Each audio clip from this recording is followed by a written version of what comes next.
तो आज ताल ठोक के पहला सवाल है कि आतंकवाद पर तेरा राज मेरा राज की सियासत क्यों हो रही है। आतंक के खिलाफ बीजेपी और कांग्रेस में से बेहतर कौन है। कांग्रेस के 60 साल में आतंक मुक्त भारत क्यों नहीं बन पाया। क्या सिर्फ बीजेपी राज में हिंदुओं श्रद्धालुओं की जान जाती है। और ताल ठोक के आज का पांचवा सवाल है, आतंक पर दुनिया भर के देश भारत के साथ हैं, लेकिन भारत की राजनीतिक पार्टियां एक क्यों नहीं है। आपको बता दें कि ताल ठोक के आज हमारे साथ कौन कौन से मेहमान इस चर्चा में शामिल हो रहे हैं। हमारे साथ गौरव भाटिया होंगे, वो बीजेपी के प्रवक्ता हैं, सुप्रीम कोर्ट के वकील हैं। हमारे साथ स्मिता प्रकाश है, वरिष्ठ पत्रकार हैं, न्यूज एजेंसी ANI की एडिटर है, संपादक है। हमारे साथ राकेश सिन्हा है, RSS के जानकार हैं, दिल्ली यूनिवर्सिटी में एसोसिएट प्रोफेसर हैं। ब्रिगेडियर BD मिश्रा हमारे साथ हैं, वो NSC के फोर्स कमांडर रह चुके हैं। सुनील सिंह यादव हमारे साथ हैं, वो समाजवादी पार्टी के प्रवक्ता हैं, युवा नेता हैं, यूपी में अखिलेश सरकार के दौरान मंत्री रह चुके हैं। राजीव रंजन हमारे साथ हैं, वो JDU के प्रवक्ता हैं, अखिल भारतीय कायस्थ महासभा के अध्यक्ष भी हैं। आप सबका स्वागत है, ये बताते हुए कि कांग्रेस पार्टी ने तय किया वो इस कार्यक्रम में अपना कोई प्रवक्ता हिस्सा लेने के लिए नहीं भेजेगी। सबसे पहला सवाल राजीव रंजन साहब, मैं आप ही से पूछता हूं, बहुत दिन बाद आप आए हैं, तो ये एक बात याद दिला दूं कि 1.5 मिनट की समय सीमा सबके लिए निर्धारित है। पहले सवाल के जवाब में घड़ी चलती रहेगी, 1.5 मिनट होने के बाद बजर बजेगा, आपकी आवाज खुद ब खुद बंद हो जाएगी। क्या आपको लगता है कि बीजेपी के राज में ज्यादा आतंकी हमले होते हैं और सरकार को फायदा होता है आतंकवादी हमले होने से, जैसा राहुल गांधी के ट्वीट में कहा गया है? देखिए, सबसे पहले तो मैं भारतीय जनता पार्टी और कांग्रेस के बीच जो विचारों को लेकर के द्वंद्व है उससे अलग हट करके इस सवाल पर अपनी बात रखना चाहूँगा। ये कहीं ना कहीं देश की जो आस्था है, 125 अरब करोड़ लोगों की जो जनभावनाएं अमरनाथ यात्रा से जुड़ी हैं, ये उस पर प्रहार है। और इस प्रहार को अगर हम सियासत के नज़रिए से देखेंगे तो हम ये 1.25 अरब हिंदुस्तानियों का अपमान करेंगे। आज ये विरासत और परंपराओं को लेकर के जो हमारी चिंताएं हैं, उनको राजनीति से अलग हट करके देखने की ज़रूरत है और सुरक्षा के लिए क्या बेहतर तरीके से हम उनके खिलाफ एक कारगर रणनीति बना सकते हैं। देश में एक राष्ट्रीय विमर्श के जरिए एक ऐसी प्रभावी रणनीति जिसका वैश्विक परिप्रेक्ष्य में भी सम्मान हो और आतंकवाद के खिलाफ एक निर्णायक लड़ाई हम छेड़ सकें, तो मैं समझता हूँ इस घटना में जो मारे गए लोग हैं उनको सही श्रद्धांजलि हम दे पाएंगे। ये राजनीति के क्षुद्र विचारों से इतने बड़े सवाल का समाधान नहीं है। ये कहीं ना कहीं ये हर हिंदुस्तानी आहत है और इस समय कम से कम राजनीति से तौबा करने की ज़रूरत है। सेना के शौर्य और उनका जो पराक्रम है उसका सम्मान हमें करना चाहिए। पुलिस फोर्सेज और पैरामिलिट्री फोर्सेज, आर्मी के बीच बेहतर कोऑर्डिनेशन कैसे हो, इंटेलिजेंस इनपुट्स कैसे बेहतर तरीके से उनकी मदद में मिल सके और हम एक मजबूत कारगर लड़ाई की शुरुआत कर सके, शंखनाद कर सके। सर 1.5 मिनट हो गया, माफ़ी चाहता हूँ, आपकी बात थोड़ी सी रह गई, लेकिन आपने जो बातें कही हैं बड़ी अच्छी हैं। सुनील यादव पर वो बातें अमल में तो है नहीं ना। यहाँ कोई आतंकवादी संगठन नवी जिम्मेदारी लेने के लिए आगे नहीं आया, लेकिन कांग्रेस के उपाध्यक्ष ये ऐलान कर देते हैं कि इस देश की सरकार जो मौजूदा पार्टी चला रही है वो खुद अपने फायदे के लिए इस तरीके के हमले कराती है। क्या आप सहमत हैं इस बात से कि ऐसा खून खराबा मोदी जी को फायदा पहुंचाएगा? देखिए, मैं एक चीज साफ कर दूं कि जो देश है वो किसी भी जाति, धर्म, दल, वो सबसे बड़ा है। तो अगर देश पर हमला है और देश के लोगों पर हमला है तो उसको ये नहीं लेना चाहिए कि वो हमारा नागरिक जो है वो किस स्टेट का है। अगर आतंकी हमला हुआ है, कोई शहीद हुआ है, कोई दुर्घटनाग्रसित है, कोई घायल हुआ है, तो वो देश का है। तो मुझे लगता है कि जब देश पर मामला आए तो उस पर राजनीतिक लोगों को एक हो जाना चाहिए और इस पर हानि और लाभ का वो सवाल नहीं होना चाहिए। हाँ, लेकिन अगर कोई विपक्ष में है और कोई सत्ता में है तो एक दूसरे पे बात जरूर होगी। बात इसलिए होगी कि अगर 25 जून को मालूम हो चल गया था कि इस तरीके की घटना हो सकती है, उसके बाद भी दिल्ली की सरकार उस घटना को नहीं रोक पाई, तो लाजमी है कि विपक्ष सवाल उठाएगा क्योंकि आप ये नहीं कह सकते, आप बातें बड़ी बड़ी करते हैं भारतीय जनता पार्टी के लोग कि हम ये कर देंगे, 1 सर जाएगा तो हम 10 सर ले आएंगे। तो जब आप बातें बड़ी करते हैं तो पूरे देश को उम्मीद भी आपसे उतनी बड़ी हो जाती है। लेकिन लगातार पाकिस्तान लगातार आतंकवादी हमला कर रहे हैं, हमारे देश के जवान शहीद हो रहे हैं। तो जो देश के जवान शहीद हो रहे हैं तो इसकी जिम्मेदारी कौन लेगा? आखिर जिस जवानों के बदौलत पूरा देश सुरक्षित है, वही अगर आज संकट में है तो सवाल तो उठा। सर 1.5 मिनट हो गया, मैं वापस आता हूं आपके पास। हैरानी की बात है कि जेडीयू बिहार में कांग्रेस की सहयोगी है, समाजवादी पार्टी उत्तर प्रदेश में कांग्रेस की सहयोगी है, लेकिन दोनों में से किसी के विचार कम से कम इस मामले पर कांग्रेस उपाध्यक्ष राहुल गांधी से नहीं मिलते हैं। स्मिता प्रकाश, आपको लग रहा है ये अजीब है कि राहुल गांधी का ये कहना Modi's personal gain is equal to India strategic loss plus sacrifice of innocent Indian blood, उससे उनकी दोनों सहयोगी पार्टियां किनारा कर रही हैं? मुझे तो आश्चर्य इस बात पर होता है कि राहुल गांधी जो है वो कैसे आतंकवाद के ऊपर ऐसे बयान कर सकते हैं। जिनके पिताजी और जिनकी दादी आतंकवादियों के हाथ मारी गई, उस पर राहुल गांधी कैसे दोहरे विचार रख सकते हैं? वो कैसे कह सकते हैं कि टेररिज्म पर कोई पॉलिटिकल गेन हो सकता है? क्या पूरा देश ये नहीं जानता कि पॉलिटिकल असैसिनेशन से किस पार्टी को आज तक फायदा हुआ है? क्या बीजेपी को, जनसंघ को कभी फायदा हुआ है? क्या कम्युनिस्ट पार्टी को कभी फायदा हुआ है? अगर आप फायदे की बात कर रहे हैं तो पॉलिटिकल असैसिनेशन किसका हुआ है आज तक और किसे फायदा हुआ है, ये तो कांग्रेस पार्टी ज्यादा जानती है ना। तो इसलिए मुझे सुनकर या पढ़कर हैरानी हुई कि राहुल गांधी ने ये कैसे कह दिया कि ये पॉलिटिकल गेन के लिए। और उन्होंने तो पॉलिटिक्स खेला, मतलब 24 घंटे तक वेट नहीं किया और उन्होंने पॉलिटिकल गेम शुरू कर दिया था इस घटना के बाद। ऐसे टाइम पर सभी पॉलिटिकल पार्टीज को एकजुट होना चाहिए। नेशनल कॉन्फ्रेंस जो है, जो कश्मीर में इनकी सहयोगी पार्टी है, उन्होंने तक ये कह दिया that this is not a time for political brownie scoring. तो राहुल गांधी बिल्कुल अकेले नजर आ रहे हैं इस मामले में। ठीक, स्मिता जी मैं वापस आपके पास आता हूँ। बीडी मिश्रा साहब, क्या वाकई ऐसा है कि बीजेपी सरकार में होती है तभी अमरनाथ यात्रा पर हमला होता है? इसको ऐसे देखना चाहिए? ये 4 लाख पंडित जब यहाँ आए थे, कश्मीर से भगाए गए थे, तो क्या उनको फेयरवेल डिनर देके भगाया गया था? और वो कब भगाया गया था? पहली बात। और दूसरी बात यह है कि मैं कहना यह चाहता हूँ कि ये जो अर्थमेटिकल इक्वेशन एक किया है, मैं समझता हूं इसमें अर्थमेटिक भी गलत है, इक्वेशन भी गलत है, और इसका तंज भी गलत है, और इसका टेक्स्ट भी गलत है। मुझे बहुत ही अफसोस होता है। अभी देखिए, आज के दिन में मैं थोड़ा सा एक और मुद्दा इससे मैं ऐड करना चाहता हूं, क्योंकि एक टेंडेंसी हो गई है ऐसी बातें करने का। अभी चाइनीज के साथ स्टैंड ऑफ 1 महीने का चल रहा है, और ये Rahul Gandhi ji, I want to name him, Rahul Gandhi ji चीन के एम्बेसडर को मिलते हैं और डिनाई करते हैं कि नहीं मिले। फिर लोग कहते हैं कि नहीं मिले, चीन वाले कहते हैं कि मिले थे, तो ये कहते हैं कि मेरा इंफॉर्मेशन लेने का था। 1962 वार में क्या चाइनीज के एम्बेसडर को बुला के किसी ने लिया था उनसे इंफॉर्मेशन? ये एमपी हैं, इनकी माताजी भी एमपी हैं, और अगर ये फॉरेन सेक्रेटरी को बुलाती कि भाई इंडियन फॉरेन सेक्रेटरी को बताओ तो क्या होता? मैं समझता हूँ कि एक ट्रेंड है। अफसोस की बात यह है कि इंडिया के सिक्योरिटी को ये लोग राजनीति के नीचे रख दिए हैं, और अफसोस हमको ये भी है कि भारतीय सेना के और सर 1.5 मिनट हो गया, वापस आता हूँ। Rakesh ji, Modi's policies have created space for terrorist in Kashmir, grave strategic blow for India, short term political gain for Modi from PDP alliance has cost India massively. क्या आपको लगता है राष्ट्रीय स्वयंसेवक संघ को, जो पैतृक संगठन माना जाता है बीजेपी का, जिसकी सरकार है इस वक्त गठबंधन में जम्मू कश्मीर में, कि वहां गलती हुई? देखिए, किसी भी विपक्ष को लोकतंत्र में सरकार की किसी नीति का, उसमें हो रही कथित चूक की आलोचना करने का अधिकार बनता है, बल्कि ऐसी आलोचना होने से सरकार ज़्यादा अलर्ट रहती है।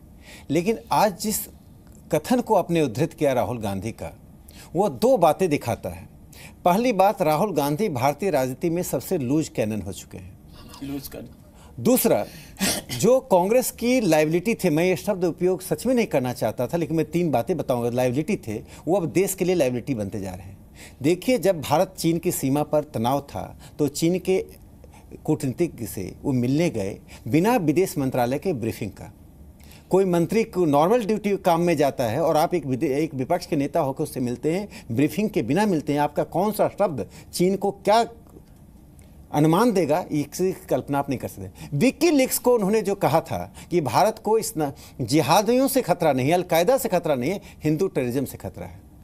तीसरी बात मैं उनका कहना चाहता हूं कि जब उन्होंने भारतीय राजनीति में मनमोहन सिंह के कैबिनेट के प्रस्ताव को पब्लिक में उसको फाड़कर फेंक दिया था, यह दिखाता है कि उनमें अब तक हम जानते थे परिपक्वता का अभाव है। अब लगता है कि वो ऐसा व्यवहार कर रहे हैं जो इस देश के लिए गलत संदेश जा रहा है। बाहर, हिंदुस्तान से बाहर देश की डोमेस्टिक पॉलिटिक्स से टेररिज्म को जोड़कर जब आप देखते हैं तो उन टेररिस्ट को आप एक तरह से ऑक्सीजन देने का काम कर रहे हैं। वो टेरर भी कर रहे हैं, उनको एक सीट भी मिल रहा है। आप किस आधार पर भारत टेररिज्म के मामले को अंतर्राष्ट्रीय मंच पर उठाएगा, ये भारत के सामने राहुल गांधी ने एक बड़ा सवाल खड़ा कर दिया है, क्योंकि वो उस पार्टी के नेता हैं जिस पार्टी ने इस देश पर अधिकांश समय राज किया। और अंतिम बात कहना चाहता हूँ रोहित जी, कांग्रेस को सत्ता में रहने की आदत थी, विपक्ष उसको जम नहीं रहा है, और सत्ता के लिए अब राहुल गांधी किसी भी स्तर पर जाकर कोई भी बयान दे सकते हैं। एंटी मोदीज्म का पिक तब हुआ था जब हिंदुस्तान के 70 एमपीज में ने लिखकर ओबामा को कहा था कि इनको वीसा मत दो। आज वही प्रक्रिया जारी है। मुझे लगता है कम से कम आज की स्थिति में उस प्रक्रिया से पार्टियों को अपने आप को मुक्त करना चाहिए था। ठीक है, लेकिन सुनील यादव जी, एक चीज समझ में नहीं आई ना, क्या आतंकवादी हमला होने से बीजेपी को फायदा होता है देश के किसी भी हिस्से में हो? आप मानते हैं ऐसा?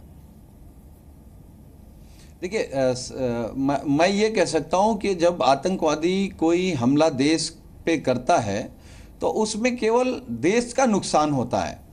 और मुझे लगता, मैं कहूँगा कि ये जो दल हैं ये सब देश से छोटे हैं। मैं लेकिन ये जरूर कह सकता हूँ, क्योंकि जो सवाल उठ रहे हैं, सवाल जरूर उठेगा।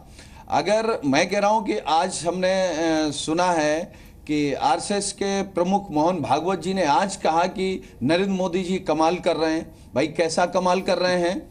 लगातार पाकिस्तान आप पर अटैक कर रहा है, सैनिक शहीद हो रहे हैं, हमारे जवान शहीद हो रहे हैं।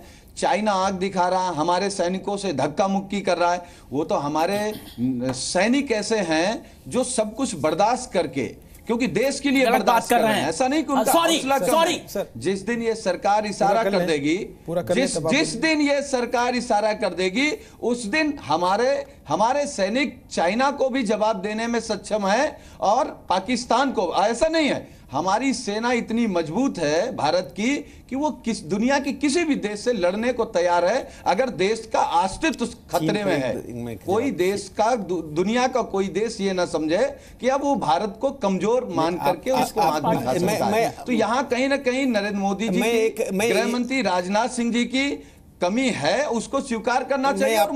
मैं आपके सवाल का जवाब, देखिए, आपने एक बुनियादी सवाल चीन के बारे में आपने बुनियादी सवाल उठाया। केवल चीन के बारे में सवाल नहीं है, सवाल मौजूदा पूरी परिस्थिति के बारे में है। एक सवाल इस बात को लेकर है कि आप इस बात से इनकार कर सकते हैं कि सरहद पे इस वक्त स्थिति जो है वो वॉलेटाइल हुई है।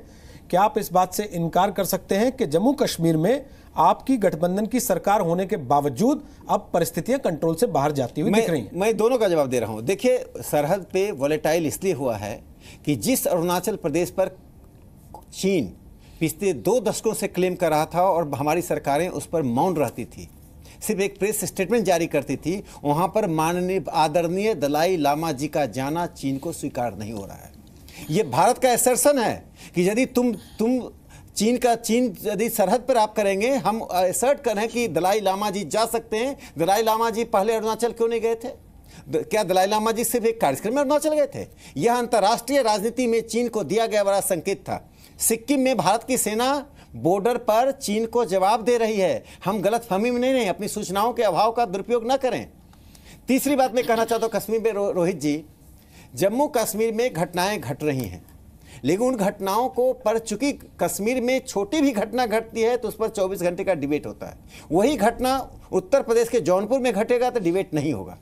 आज हमारी एक मानसिकता बन गई कश्मीर में घटने वाली घटना को अंतर्राष्ट्रीय परिदृश्य में राष्ट्रीय अल जजीरा टीवी उस पर डिबेट कर रहा है।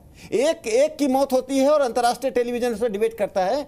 उत्तर प्रदेश में और सिक्किम में और अरुणाचल में 25 घटनाएं घट जाएं, उस पर डिबेट नहीं होता है। उसमें छोटी सी बात कहना चाहता हूँ, डेमोक्रेटिक प्रक्रिया वहाँ चल रही है, उसमें कई प्रकार की न्यूनताएं हैं, लेकिन डेमोक्रेटिक प्रक्रिया का जारी रहना आज कश्मीर में जरूरी है। हाँ, ये जरूर है कि पीडीपी को स्पष्ट संदेश देने की जरूरत है, भारतीय जनता पार्टी को, कि अब आप अपने कॉन्स्टिट्यूंसी को एड्रेस करना बंद कीजिए, अन्यथा सरकार में रहना ना रहना ये तो भारतीय जनता पार्टी को निर्णय करना है, लेकिन पीडीपी को वो संकेत देने की जरूरत है। मुझे लगता है महबूबा में पहले की तुलना में जितना परिवर्तन हुआ है वो दिखाई पड़ रहा है।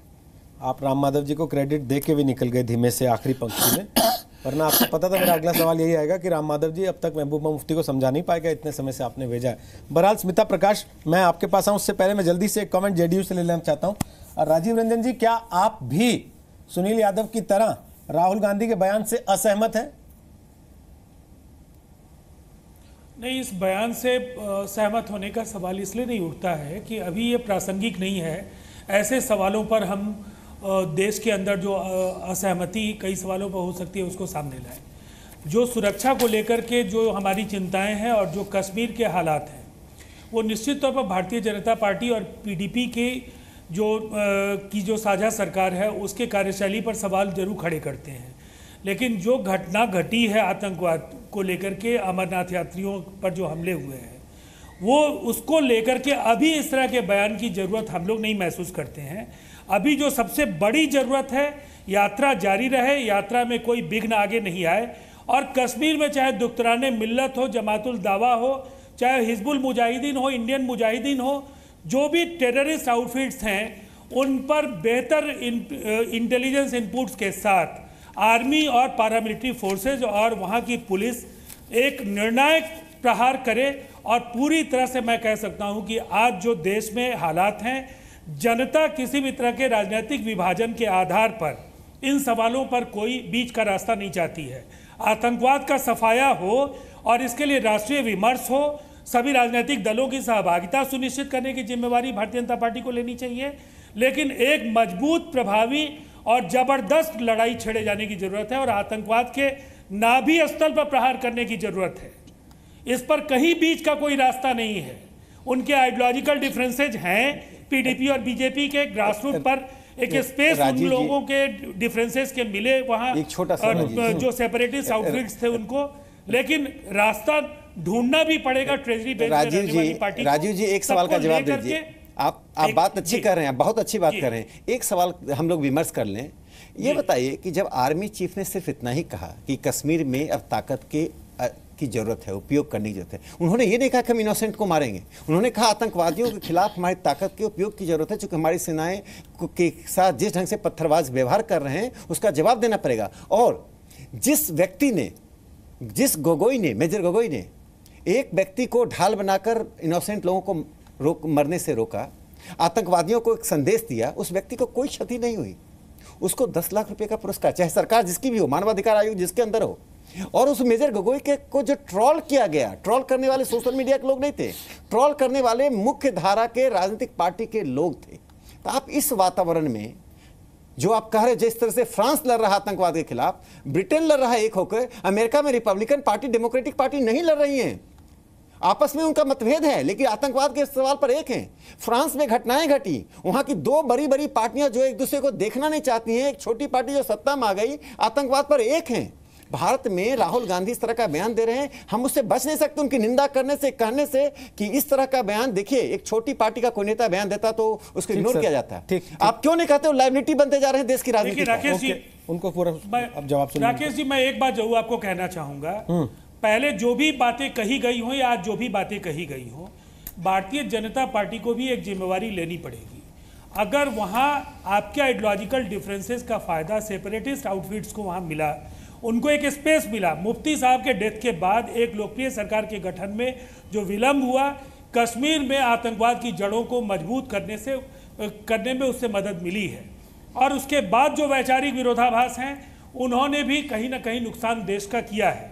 लेकिन आज सवाल ये नहीं, आज सवाल ये है कि अगर फ्रांस की बात आप करते हैं, अमेरिका की बात करते हैं, आज पूरी जो वैश्विक जो पूरा वैश्विक परिदृश्य है वो आतंकवाद के खिलाफ है, और भारत के लिए ये एक माकूल स्थिति है कि इसका आप लाभ उठाएं, राजनीतिक असहमतियों को दरकिनार करें, फौज और इंटेलिजेंस एजेंसीज के बीच बेहतर कोऑर्डिनेशन के जरिए आतंकवाद के सफाए के लिए पूरे देश को विश्वास में लीजिए और एक बड़ी लड़ाई लड़ने की चुनौती सर। लेकिन बड़ी बात यह है कि टीवी पे तो आप लोग एक हो जाते हैं सर, में नाम लिखा जाएगा सर, टीवी पे तो आप लोग एक हो जाते हैं, पर सुष्मिता प्रकाश जब देश की मुख्य विपक्षी पार्टी का नेता ये कहे कि मोदी का पर्सनल फायदा होता है और भारत का स्ट्रेटेजिक लॉस होता है, sacrifice of innocent Indian blood होता है, उस स्थिति में कहां से उम्मीद करेंगे कि हम अमेरिका की तरह लड़ लेंगे, हम फ्रांस की तरह लड़ लेंगे, हम इजराइल बन जाएंगे?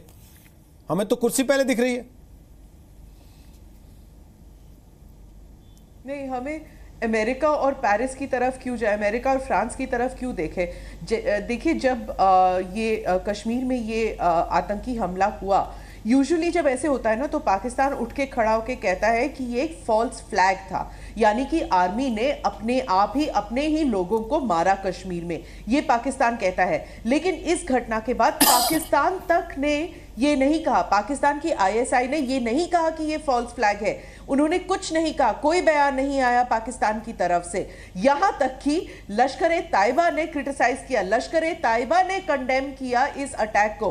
उन्होंने ये नहीं कहा कि जो और किसी भी टेररिस्ट ऑर्गेनाइजेशन, चाहे हिजबुल मुजाहिदीन हो या लश्कर-ए-तैयबा, कोई भी टेररिस्ट आउटफिट ने इस अटैक का they have not taken credit, किसी ने भी इसको पॉलिटिसाइज नहीं किया। मतलब सब जानते हैं कि सिविलियंस को इस तरह घिनौनी हरकत में मारने से they will not get any mileage. तो पॉलिटिकल पार्टी छोड़िए, किसी टेररिस्ट ऑर्गेनाइजेशन ने और पाकिस्तान ने इसका फायदा उठाने की कोशिश नहीं की। और यहाँ पर कांग्रेस के जो वाइस प्रेसिडेंट है, पता नहीं उन्होंने क्या सोचा ये ट्वीट करने से पहले, कि या तो वो सोशल मीडिया में कोई बवाल मचाना चाहते हैं ताकि उनके फॉलोअर्स बढ़ जाए, या पता नहीं क्या है, क्यों उन्होंने ऐसी बात कही, मेरे समझ के बाहर है। शायद इसीलिए कोई भी डिबेट में आने को तैयार नहीं, कोई भी डिफेंड करने को तैयार नहीं है कि उन्होंने कह क्या दिया।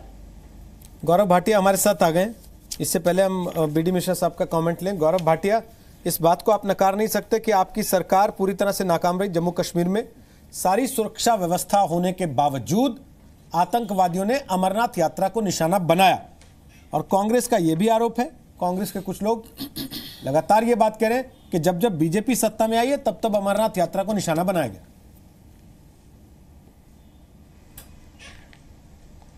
देखिए, मैं सबसे पहले इस बहस में जो है इतना कहना चाहूंगा कि कुछ विषय ऐसे होते हैं देश के, खासकर जब आंतरिक सुरक्षा का मामला आता है या बाहर की अगर कोई सेना आप पे आक्रमण करती है, कि सभी पॉलिटिकल पार्टी को एक हो जाना चाहिए और कोई राजनीति नहीं करनी चाहिए। और जिस तरह का ट्वीट राहुल गांधी जी ने किया है, उन्होंने अपनी मानसिकता को उजागर किया है, क्योंकि ये वही राहुल गांधी जी हैं जिन्होंने सर्जिकल स्ट्राइक्स जब हुई तो कहा कि केंद्र की सरकार जो है वो खून की दलाली कर रही है।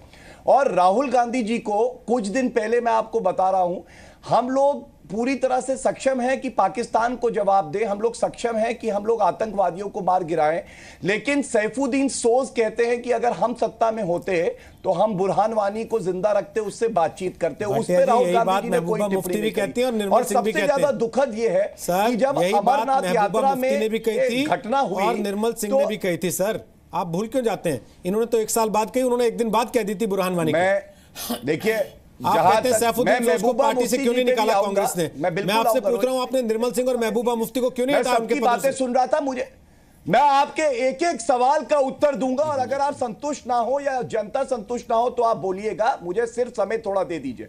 दूसरी बात मैं ये कहूंगा कि ये जब घिनौनी हरकत हुई और जो इंसान थे उनकी जान चली गई, तो सुबह सुबह राहुल गांधी जी और रणदीप सुरजेवाला जी किसी परिजन के घर नहीं गए जो दुख में लिप्त हैं। उन्होंने सबसे पहले ये किया कि एक ट्वीट करा और कहा कि ये बहुत बड़ा फेलियर है और राजनीति करने लगे। मैं पूछता हूं, कहां गई उनकी संवेदना, कहां गई उनकी जो है सेंसिटिविटी? इस तरह से राजनीति करना उचित है? अब आपने कार्रवाई की बात करी, मैं आपको बताता हूं। सर्जिकल 18 सितंबर 2016 को उरी अटैक हुआ, और उसके 11 दिन बाद भारतीय सेना ने और केंद्र सरकार ने मुंह तोड़ जवाब दिया और सर्जिकल स्ट्राइक करके 40 पाकिस्तानी सोल्जर्स को मार गिराया। केंद्र सरकार ने कैसे दिया सर? मारा गया, सब्जर भट्ट मारा गया, केंद्र सरकार ने कैसे दिया सर? वो तो सेना ने दिया। महीना क्या कह रहे? वो तो सेना ने दिया सर, केंद्र सरकार ने ऐसे दिया, मैं आपको बताता हूं। सेना चीफ का फोटो भी लगाएंगे क्या आप चुनाव रैली में पोस्टर पे? आपको समझना होगा कि हमने मैं जवाब दे रहा हूं, अगर आप सुने तो रोहित जी मैं जवाब देता हूं। बोलिए बोलिए। यहां आपके पैनल पे भूतपूर्व सैनिक भी बैठे, आप पूछिए, सुन लीजिए। श्रेय सारा सेना को जाता है, लेकिन पॉलिसी सरकार तय करती है। सेना को फ्री हैंड देना है, वो अटैक करेगी या नहीं करेगी ये केंद्र की सरकार तय करती है। इसलिए कम से कम आप श्रेय मत दीजिए केंद्र सरकार को, लेकिन आप ये नहीं कह सकते कि केंद्र की सरकार ने मजबूती से सेना का साथ नहीं दिया। उसके बाद मैं एक बात और कह दूं, पिछले एक महीने में 50 से ज्यादा आतंकवादी मार गिराए हैं, और शायद ये फ्रस्ट्रेशन ही है लश्कर तौयबा और सारे आतंकवादियों की कि वो वापस अटैक कर रहे हैं। कांग्रेस के टाइम में तो जो सेपरेटिस्ट होते थे उनको चाय पे बुला के दामाद जैसे ट्रीटमेंट दिया जाता था। अगर आज कुछ आतंकवादी घटनाएं हो रही हैं जो बहुत दुखद है, लेकिन वो ये भी दर्शाता है कि ये रिटेलिएशन है, क्योंकि केंद्र की सरकार और सेना मुंह तोड़ जवाब दे रही है जितने आतंकवादी हैं उनका। और मैं इतना ही कहूंगा, सभी पॉलिटिकल पार्टियों को एकजुट होकर कम से कम इस आतंकवादियों का और आतंकवाद का सामना करना चाहिए, और छोटी और तुच्छ राजनीति से अपनी मानसिकता ना दिखाते हुए दूर रहना चाहिए। जो आज श्री राहुल गांधी जी ने किया तो वो दिखाता है ना सेना में है, और इस तरह से तुच्छ राजनीति करके उनको कुछ नहीं मिलेगा। ठीक है सर, आपने अपनी बात कह दी। मैं मिश्रा साहब को चर्चा में लाऊं उससे पहले जल्दी से सुनील यादव आपसे एक कमेंट ले रहा हूं। कितनी बार केंद्र की सरकार ने इस देश की राजनीतिक पार्टियों से अपील की है, न्योता दिया है, चाय पे बुलाया है और ये कहा है कि देश की राष्ट्रीय सुरक्षा का मसला है, हम आपसे चर्चा करना चाहते हैं, आइए बैठिए, हम अपने वैचारिक मतभेद दूर कर दें और हम आपको स्थिति साफ करें कि देश की सुरक्षा के लिए हम क्या कर रहे हैं। कितनी बार बुलाया? नहीं, ये आपका सवाल बहुत अच्छा है। मुझे नहीं लगता कि देश की सरकार में आने के बाद देश के प्रधानमंत्री जी ने एक बार भी कॉल की हो।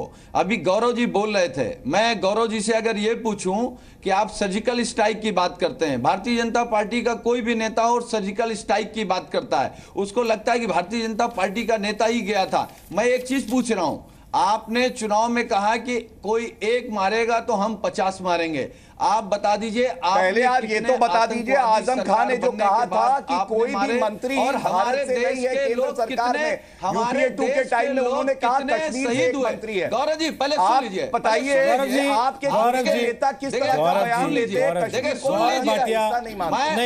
गौरव जी कंप्लीट कर दीजिए, सुन लीजिए, उनको मैंने तो जो कार्रवाई केंद्र सरकार ने करी या भारतीय सेना ने करी उसका मैंने जवाब दिया है। गौरव जी उनको कार्रवाई करने दीजिए। आप 50 आतंकवादी मार गिराए एक महीने में, क्या ये सेना के लिए और ये केंद्र सरकार के लिए बड़ी उपलब्धि नहीं है? उनको पूरा तो सुन लीजिए कम से कम। गौरव जी उनको पूरा बोलने तो दीजिए पहले। गौरव जी बोले सुनील जी। गौरव जी एक बात तो पहले ये साफ कर लीजिए, क्योंकि भारतीय जनता पार्टी जब सत्ता में आती तो उसको लगता है कि हम राम राज लेके आए, लेकिन पहली बार भारतीय जनता पार्टी को रावण का घमंड हो गया है। तो ये जो घमंड है ना आप लोगों का, इसको दूर रखिए और ये जिम्मेदारी ये आप तय करेंगे ना, ये आप जनता पे छोड़ दीजिए। उत्तर प्रदेश में क्या हाल हुआ देखा आपने, कहां रह गए? जनता की बात जनता पे छोड़ दीजिए, आप अपनी पार्टी की बात करिए। आप फिर चुनाव पे चले गए। ये मामला देश का है, चुनाव का नहीं है गौरव जी। उत्तर प्रदेश का मामला है। अगर जनता ने आपका अहंकार स्वीकार किया है तो क्या बिहार ने आपके अहंकार को नकार दिया था? समझिए इन चीजों को, हर चीज को चुनाव के तराजू में मत तौलिए। चुनाव से इतर बहुत सारी चीजें हैं और हमारा सवाल आज का इसीलिए सर, सुनील ने देश की सुरक्षा का मामला है सर, प्लीज आप सुनिए, प्लीज सर, देश की सुरक्षा का सुनिए। देखिए, आप भारतीय जनता पार्टी ये स्वीकार करे कि उससे चूक हुई है, क्योंकि 25 तारीख को ही मालूम चल गया था इस तरीके घटना होने वाली है। ठीक है, और पूरा देश, देखिए प्रधानमंत्री जी केवल आपके नहीं हैं, हमारे भी प्रधानमंत्री जी हैं, और हमको भी लगता है कि जो वो बोलते हैं, जब वो बोलते हैं तो मुझे लगता है कि ये सच बोल रहे होंगे, लेकिन उनकी बातें जब झूठी होती है, हमारा देश जब खतरे में होता है, उनकी बातों की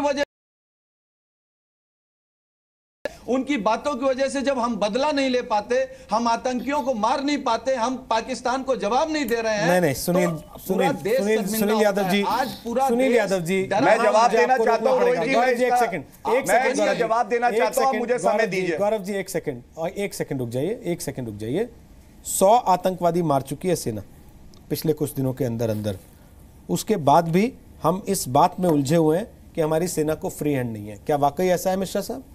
नहीं, मैं एक फौजी हूं और मुझे बड़ा अफसोस होता है।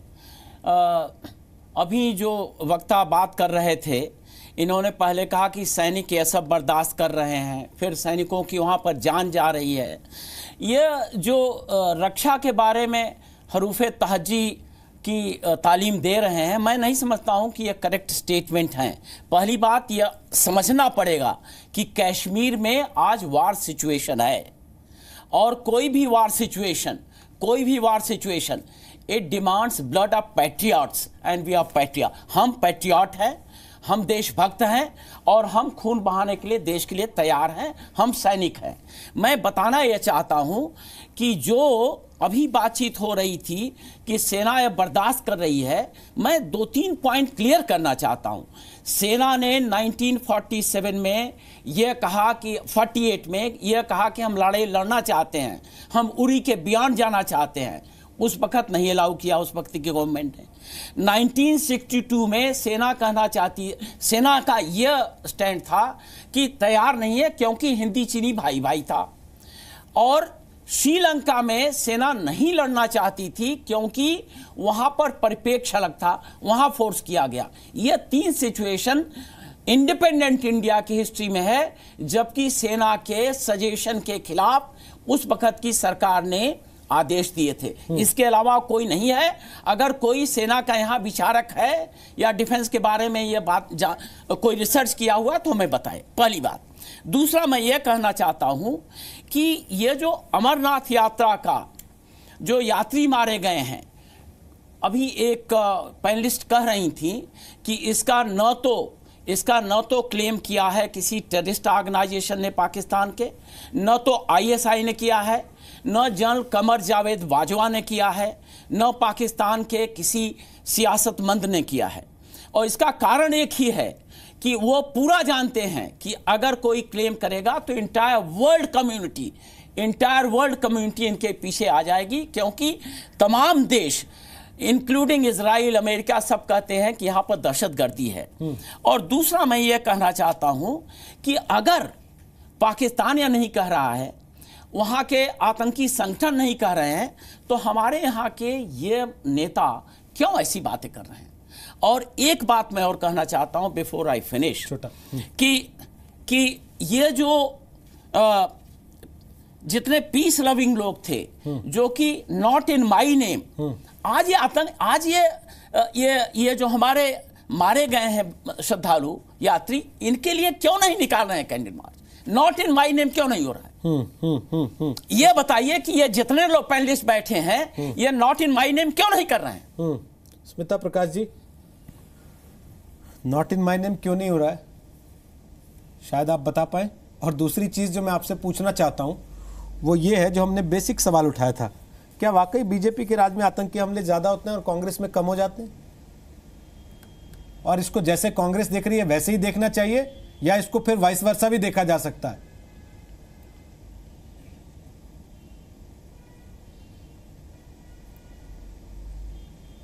रोहित, आप मेरे से पूछ रहे हैं? जी, मैं आप ही से पूछ रहा हूं। देखिए, पहले तो मैं ये कहना चाहूंगी कि जब ये आतंकी संगठन जो है, they don't care about world opinion. जब ये व्हेन दे टेक क्रेडिट, नहीं सॉरी, आईएसआई की एडवाइस है, वो इनके स्ट्रेटेजिक एसेट है, ये आईएसआई की एडवाइस है, पाकिस्तान आर्मी की एडवाइस है, ये उनके कंट्रोल में मानना पड़ेगा, उनके वो पेमेंट पर है। अभी तक सुनने उनको। बोले स्मिता जी। सर, इफ आई मे से सो कि अभी तक ना तो neither has the Indian government blamed any terror organization, nor has Pakistan blamed, nor has any terror organization taken credit for it. तो अभी तो हम रुक जाते हैं टू सी कि किसने किया है। दूसरी बात, as far as the ISI is concern, आज की स्थिति में पाकिस्तान में उनकी जो सिविलियन गवर्नमेंट है उसकी सिचुएशन इतनी डामाडोल है कि कुछ कह नहीं सकते नवाज शरीफ का रहेंगे या ना रहेंगे। तो वो अभी अपने इंटरनल इश्यूज में ही बहुत उलझे हुए हैं।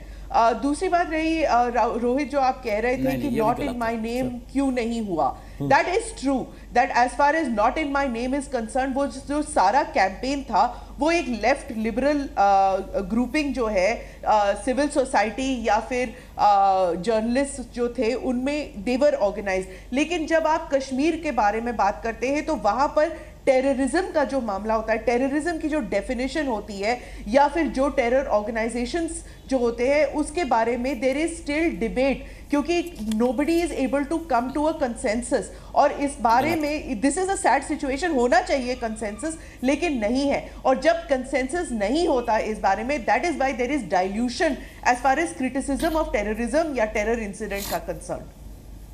ठीक, मेरे कमेंट्स हैं। पहली बात तो यह है कि टेरर के बारे में आज विश्व में कोई भी डाउट नहीं है, नो डाउट। यूनाइटेड नेशंस में सर्वसम्मत से एक रेजोल्यूशन पास हुआ है कि कोई भी टेररिस्ट एक्टिविटी, कोई भी यह नहीं कहेगा, नहीं सोचेगा कि इसका कारण क्या है। टेररिस्ट एक्टिविटी है, उसका रिजल्ट डैमेजिंग है, यह मानना पड़ेगा, कोई डाउट नहीं है। अमेरिका, इजराइल सभी कहते हैं कि क्या टेररिज्म है, सब में पाकिस्तान मैं एक चीज कह रहा हूं सर। गौरव जी, उससे पहले मैं राकेश सिन्हा जी को लाना चाहता हूं चर्चा में वापस। नहीं सर, राकेश सिन्हा जी, आप you may disagree madam, sir आप बताइए ना सर, बताइए कि यूनाइटेड नेशंस का क्या सर, हम यूनाइटेड नेशंस पे फाइट नहीं कर रहे हैं सर, हम अपनी राजनीतिक पार्टियों पे फाइट कर रहे हैं इस समय। समय देंगे सर, एक second sir, Gaurav ji please थोड़ा सा रुक जाइए प्लीज। राकेश सिन्हा जी, हम अपनी राजनीतिक पार्टियों पे फाइट कर रहे हैं। हमारे यहाँ देश का मुख्य विपक्षी दल ये कह रहा है सरकार से कि तुम करवाते हो क्योंकि तुमको इससे फायदा होता है। उनके थिंक टैंक दिग्विजय सिंह उसमें लिखते हैं कि देखिए गुजरात की बस थी, इसका मतलब क्या है, इसको गुजरात के चुनाव से जोड़ा जाने की कोशिश की जाती है। क्या ये सारी चीजें आपको लगता नहीं कि लंबे उसमें देश को नुकसान करेंगी? रोहित जी, आज मुझे साबित हो गया, अब तक मैं बोलता था लेकिन मैं स्वयं कंफर्म नहीं था कि ये जो नैरेटिव है वो 10 जनपद का नैरेटिव है, क्योंकि आज राहुल गांधी ने उस पर अंतिम स्टैंप लगा दिया। देखिए, जब 26/11 हुआ था तो पूरा देश एक था, संतप्त था, हम दुख से उबर नहीं पाए थे। और दिग्विजय सिंह जी ने क्या कहा था उसको रिपीट करने की जरूरत नहीं है। पाकिस्तान को कहा कि तुमने नहीं किया, कसाब तुम्हारा आदमी नहीं है, ये आरएसएस का है। एक पुस्तक को 3 बार हिंदी, अंग्रेजी, उर्दू में रिलीज किया और इस बात के लिए कोई रिमोर्स, रिग्रेट, रिपेंट नहीं था। बाद में देखिए, हिंदू टेररिज्म, सैफरन टेररिज्म की बात कही, एक इस्लामिक टेररिज्म के पैरेलल खड़ा किया। बाद में गृह मंत्रियों को माफी मांगनी पड़ी पार्लियामेंट सेशन से पहले। उसके बाद देखिए, सिमी पर जब प्रतिबंध लगाया गया तो आप पुराना बयान निकालिए। राहुल गांधी ने कहा कि सिमी पर प्रतिबंध क्यों लगा, आरएसएस सिमी एक जैसा संगठन है। दिग्विजय सिंह ने उस पर स्टैंप लगाया। बाटला हाउस एनकाउंटर हुआ तो सलमान खुर्शीद टेलीविजन चैनल पर आकर बोले सोनिया जी इतनी रोई उनका आंचल भीग गए। मोहन चंद शर्मा अपने बेटे को गंगाराम अस्पताल में, डेंगू से पीड़ित बेटे को गंगाराम अस्पताल में छोड़कर उन आतंकवादियों से लड़ने गए, शहीद हुए और यह उनको मिला। राष्ट्रपति उनको, देश के माननीय राष्ट्रपति उनको अवार्ड दे रहे हैं और कांग्रेस आज तक ऑफिशियली नहीं मानी है कि वो शहादत थी। और अंतिम बात मैं कहना चाहता हूं राहुल गांधी जी के बारे में। देखिए, राहुल गांधी जी बेचैन है गुजरात के चुनाव को लेकर। 26/11 के समय कौन चुनाव था, आतंकवाद की घटनाएं घट रही हैं। फ्रांस का मैं जिक्र किया था, मैं एक बार छोटी सी जिक्र करना चाहता हूं कि फ्रांस में जब घटना घटी और दोबारा जब घटना घटी तो किसी पॉलिटिकल पार्टी ने रूलिंग पार्टी पर उसमें इल्जाम नहीं लगाया कि एक घटना के बाद दोबारा घटना क्यों घटने दिया। ठीक है, सलाफी आइडियोलॉजी, एक बात मान लीजिए रोहित जी, सलाफी आइडियोलॉजी इस देश में जगह बना रही है। आज हमको रेडिकल इस्लाम और सलाफी आइडियोलॉजी के खिलाफ एक होना पड़ेगा। बाकी लोग आतंकवाद से लड़ रहे हैं, हम आपस में लड़ रहे हैं। सर राजीव रंजन जी, क्या कांग्रेस ने एक बार फिर सेल्फ गोल कर लिया है आतंकवाद पे? देखिए, मैंने पहले भी कहा, उससे अलग हट करके इस सवाल पर मैं एक बात जो कहना चाहूंगा। सर आप कहें अपनी बात। एनआईए ने, सर आप अपनी बात कहें, बेशक कहें, उससे अलग हटके भी कहें, लेकिन इस सवाल का जवाब भी तो दें। क्या कांग्रेस ने सेल्फ गोल कर लिया फिर से आतंकवाद? सवाल का जवाब हमने आपको दे दिया। ठीक है, आपका गठबंधन सर बिहार में है, मैं मानता हूं। ये सवाल आप खुद कह रहे हैं कि देश का है, बिहार का नहीं है या यूपी का नहीं है। देखिए, ये तो सरकार में हम पहले से भी साथ थे, लेकिन हमने सर्जिकल स्ट्राइक पर सेंटर के साथ खड़े होने का काम किया। क्रॉस बॉर्डर टेररिज्म के सवाल पर हम उनके साथ खड़े रहे। मेजर गोगोई के सवाल पर हम लोगों ने इंडियन आर्मी के एक्शन को जस्टिफाई किया। इसलिए ये सवाल बार बार हमसे नहीं पूछा जाना चाहिए। ऐसे सवालों पर हम राष्ट्रीय स्तर पर बराबर सेंटर के साथ खड़े रहे। सवाल बड़े जो हैं वो राष्ट्रीय सुरक्षा को लेकर के आज इसलिए खड़े हैं कि एनआईए ने कश्मीर की सरकार से अपने लिए 3 ऑफिसेज की जगह जो मांगी है और कश्मीर की पुलिस से जो वहाँ के जांबाज अधिकारियों को ऑन डेप्यूटेशन माना है। एनआईए एक जो कश्मीर के हालात हैं उसमें एनआईए की भूमिका टेररिज्म के खिलाफ महत्वपूर्ण और प्रभावी हो सकती है। इसलिए जब सरकारें सेंटर और राज्य में दोनों जगह पर उनकी हैं तो उन्हें जरूर एनआईए के लिए वहाँ पूरा का पूरा एस्टैब्लिशमेंट खड़ा करने में मदद करनी चाहिए। और एक बात मैं जरूर कहना चाहूँगा, एक सवाल बराबर है, अभी जीडी मिश्रा साहब ने कहा 47 उरी सेक्टर पार करने की बात कही। ये उस समय दोनों ही तरफ आर्मी के सुप्रीम कमांडर एक ही आदमी थे, चाहे वो पाकिस्तानी आर्मी हो या इंडियन आर्मी हो। इंस्ट्रूमेंट ऑफ एक्सेशन को लेकर के और नहीं, 370 को लेकर के आप बताइए, आप यह बताइए कि किसने इन कमांडर को, सुनिए, आप यह बताइए किसने रखा था कमांडर? अपनी बात, करियप्पा को क्यों नहीं कमांडर बनाया? मैं 10 सेकंड में अपनी बात खत्म कर रहा हूं, फिर आप उसके बाद देखिए। शायद आप उस वक्त धरती पर नहीं थे, मैं 5वीं क्लास में पढ़ता था। मैंने आपकी बात को कंट्राडिक्ट नहीं किया। क्या बात कर रहे हैं? मैंने आपकी बात को कंट्राडिक्ट नहीं किया। मैंने कहा जो आइडियोलॉजिकल डिफरेंसेज वहां 370 को लेकर के रहे हैं, जो इंस्ट्रूमेंट ऑफ एक्सेशन को लेकर के रहे हैं, उसमें आइडियोलॉजीज का जो विरोधाभास रहा है, कश्मीर में उसके कारण भी हालात थोड़े बिगड़े हैं। उनकी भरपाई करने के लिए कहीं ना कहीं एक राष्ट्रीय सहमति और राष्ट्रीय विमर्श का हिस्सा ये जरूर बनना चाहिए और भारतीय जनता पार्टी की ये जिम्मेवारी है। ठीक है, पूरे देश को विश्वास मिले, आतंकवाद पर जो वैश्विक स्थितियां है उसका फायदा राजीव जी एक करेक्शन कर दूं। राजीव जी आप एक पढ़े लिखे अच्छे प्रवक्ता, एक मेरा करेक्शन है, हो सकता है आपको जानकारी होगी भी, कि इंस्ट्रूमेंट ऑफ एक्सेशन सभी राज्यों के लिए एक था, कॉमन था। कश्मीर के लिए कोई इंस्ट्रूमेंट ऑफ एक्सेशन अलग नहीं था। जो इंस्ट्रूमेंट एक्सेशन हैदराबाद के लिए था, जूनागढ़ के लिए था, बड़ौदा के लिए था, वही इंस्ट्रूमेंट ऑफ एक्सेशन कश्मीर के लिए था। एक गलत प्रोपेगेंडा किया जा रहा है कि इस वक्त की तो जो हैदराबाद के लिए था सर, मौजूदा परिस्थिति में ऑफ एक्सेशन और कश्मीर के इंस्ट्रूमेंट ऑफ एक्सेशन को जब एक मानते हैं तो आप मानते हैं देश के उन राज्यों से जो पहले हिंदुस्तान के संग में शामिल हुए, उससे उनकी रोहित, मुझे समय नहीं मिलेगा। मौजूदा परिस्थिति में देखिए, भारतीय जनता पार्टी इतिहास की बात नहीं करते हुए वर्तमान की बात की जाए, सारे पैनलिस्ट को और वर्तमान की बात। गौरव जी, आप 15 मिनट लेट आए सर, हमने तो नहीं पूछा आपसे आप 15 मिनट कहाँ थे। आपका समय आपने खुद गवाया सर, अब आप हैं, बाकी लोग बोलेंगे आपका समय आएगा, लेट आया, ठीक है, लेकिन इसका गलत तरीका है। रोहित जी एक बात बताइए, अगर गलत तरीका है, कभी परिस्थितियां आपके हाथ में नहीं होती है, गलत तरीका है। मैंने कहा अगर आप हावी होकर समय लेना चाहते हैं सर, उसके बाद भी मैं आपसे रिक्वेस्ट कर रहा हूं, मुझे समय दे दीजिए। आप रिक्वेस्ट करें, आपको समय मिल जाएगा सर, आपको समय मिल जाएगा, उसमें किसी को कोई आपत्ति नहीं है। लेकिन बाकी पैनलिस्ट बोल रहे हैं सर, और जवाबदेही आप ही की है, आपको ही बोलना है उनके जवाब में, सबके जवाब में, क्योंकि हर किसी का सवाल आपसे, सरकार आप चला रहे हैं, बार-बार रिक्वेस्ट और फेलियर आपका है, उसको आप एक्सेप्ट नहीं कर रहे हैं। तो आप जब समय देंगे रोहित जी, तभी मैं जवाब दे पाऊंगा। दीजिए, 1 मिनट आपके पास है, एक्सेप्ट कीजिए फेलियर जम्मू कश्मीर में अपना, कि सारी इंटेलिजेंस थी आपके पास, सब कुछ पता था, उसके बाद भी आतंकवादी अपना काम कर गए, आप मुंह देखते रहे केवल। बिल्कुल, अब बीच में मत टोकिएगा, एक एक बात का जवाब देता हूं। 60 सबसे सेकंड पहले, क्योंकि हम एक संवेदनशील पार्टी है, इसलिए हम लोग जो ब्रीच हुआ स्टैंडर्ड ऑपरेटिंग प्रोसीजर का, उसकी बात नहीं उठा रहे हैं। लेकिन जब कोई स्टैंडर्ड ऑपरेटिंग प्रोसीजर होता है तो यह माना जाता है कि हर कोई उसे फॉलो करेगा। दूसरी बात, कार्रवाई पे मैं जरूर एम्फसाइज करना चाहता हूं कि इसी सरकार में हमने देखा कि सर्जिकल स्ट्राइक्स हुई, बुरहान वानी, सफदर भट्ट, ये सारे आतंकवादी मारे गए। और मैं आपको बता दूं, आप ही के चैनल में अभी डेटा चल रहा था कि 2017 में भी 102 आतंकवादी मारे गए हैं, और 2014, 15, 16 आप देख लीजिए, 110, 108 और 150 आतंकवादी मारे गए हैं, जो पिछली सरकार से ज्यादा है। अब ह्यूमन कैजुअलिटीज पे मैं आ जाऊं, यह भी बहुत अहम है। 2006 और 2007 में जब यूपीए की सरकार थी तो 1118 लोग मारे गए और 1013, और 2015 में ये जो आंकड़ा है 181 हो गया, 2016 में 202 हो गया, 80% कम हुआ सिविलियन कैजुअलिटी। क्या ये नहीं दर्शाता कि ये सरकार मजबूत सरकार है, कार्रवाई कर रही है? और आगे भी मैं आपसे कहना चाहता हूं, एनआईए ने पहली बार अगर कार्रवाई करी सेपरेटिस्ट के खिलाफ 23 रेड, बीच में मत बोलिए आप, बीच में मत बोलिए आप, बीच में मत बोलिए, तथ्यों के आधार पर जवाब देता हूं, अनर्गल बातें नहीं करता हूं हवा में, उनको स्वीकार करने बीच में मत बोलिए आप, बीच में मत बोलिए, बीच में मत बोलिए, गलत बात है ये, बीच में मत बोलिए, मेरी बात पूरी होगी तब आप बीच में बोलिएगा। मैं आपको बता, आंकड़े सच जरूर बोलते हैं, आंकड़े मैं नहीं बना रहा हूं, आंकड़े आप नहीं बना रहे।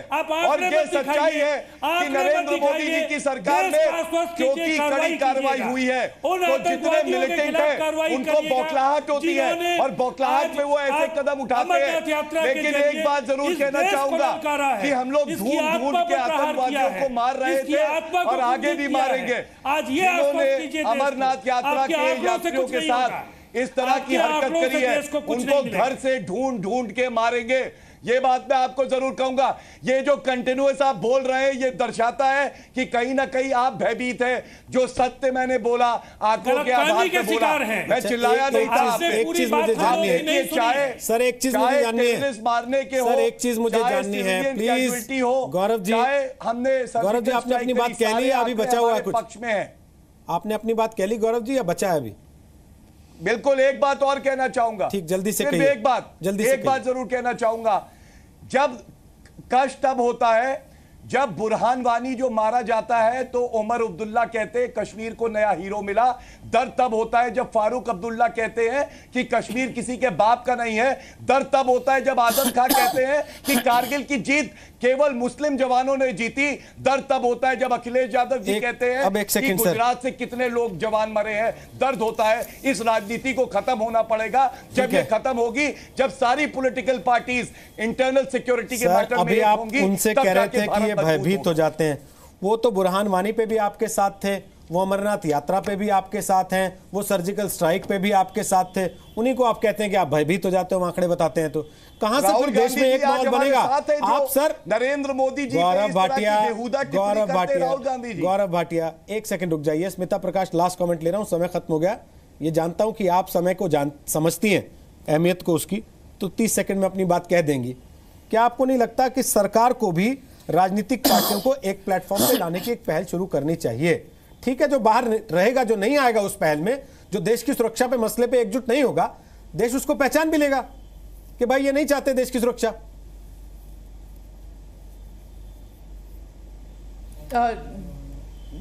जब ये दोनों आपस में अभी लड़ रहे थे आपके डिबेट में, उसी वक्त ट्वीट आया कि 2 जवान जो हैं जम्मू कश्मीर में कुपवारा में क्रॉस फायर में मारे गए, सीज फायर में। हाँ जी, 2 मारे गए, शहीद हुए हैं। तो I am just trying to say to you कि कश्मीर का जो प्रॉब्लम है, it's a very complicated issue. और वहां पर सही कह रहे थे जो जनरल आपके पैनल में बैठे हुए हैं, that it is a war like situation. और ऐसे हालात में एक वॉर रूम बनाना जरूरी है और कम से कम हफ्ते में एक बारी सभी पॉलिटिकल पार्टीज को बुलाकर एक ब्रीफिंग देने की जरूरत है, ताकि एक इन्फॉर्म्ड ओपिनियन बन सके पॉलिटिकल लेवल पर, जर्नलिस्ट लेवल पर, हर लेवल पर एकजुट होकर एक आवाज में हम बोल सके against terrorism and against what is happening in Kashmir. और ग्राउंड सिचुएशन को इंप्रूव करने के लिए as far as the country is concerned table पर लाना चाहिए। कश्मीर में भी एक डायलॉग शुरू कर देना चाहिए विद कॉमन पीपल, ताकि आपने देखा कि कैसे एक common people of Kashmir got together and said कि जो कश्मीर में हुआ वो गलत हुआ। So it is necessary. मैं बिल्कुल सहमत हूं आपसे रोहित। एक जो वार रूम बनाने का कमेंट का है, मैं एक बात कहना चाहता हूं। जब सर्जिकल स्ट्राइक हुई थी तो डीजीएमओ ने बाकायदे प्रेस कॉन्फ्रेंस किया था। लोगों ने कहा कि यह बीजेपी का आदमी है। यह भी सोचना पड़ेगा। बहुत बहुत शुक्रिया आप सबका। ताल ठोक के आप देख रहे थे। आखिरी लाइन उनकी सारी बात को सब कर देती है कि राजनीतिक पार्टियां जब तक एकजुट नहीं होंगी, देश एकजुट नहीं दिखाई देगा। और जब देश एकजुट नहीं दिखाई देगा, आतंकवादी ऐसे ही फायदा उठाएंगे और दुनिया ऐसे ही मजाक उड़ाएगी, आंख दिखाएगी, जैसे चीन दिखा रहा है।